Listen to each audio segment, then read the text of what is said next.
last week I talked about back pain caused by tightness in that whole back regions, hamstrings, the glutes, into the lower back, and how all that was so connected.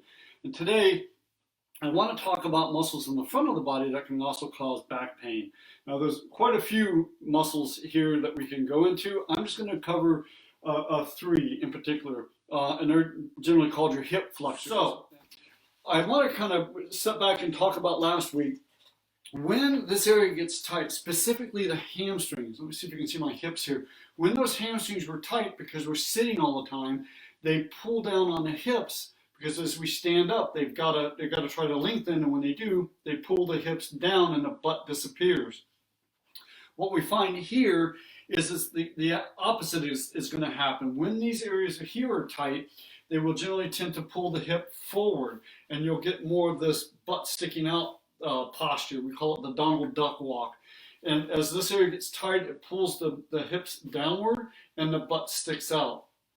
So if you see somebody who's really walking more on this kind of a movement, they generally have tightness in the front, and when the butt has disappeared, there's tightness in the back. So again, as we try to stand in correct posture, all this dynamic is occurring in our hips.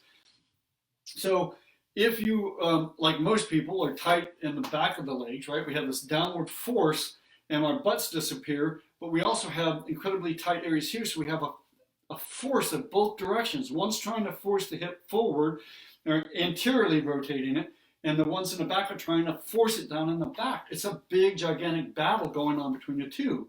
So let's say that we think, okay, well, I sit a lot, so my hamstrings are tight, so I better loosen my hamstrings. Okay, and we do a great job, and our hamstrings loosen up, things are great, but then what happens? These things take over and force us into this position. So we were this, and now we're this. And neither one of those are good. So the reason why treating everything as a full body experience, I know in the comments I said, everything is connected. So you can't go in and work one body part and say, okay, I just corrected the situation, I'm done. Because you're not. Or you may not be. You may have created another problem.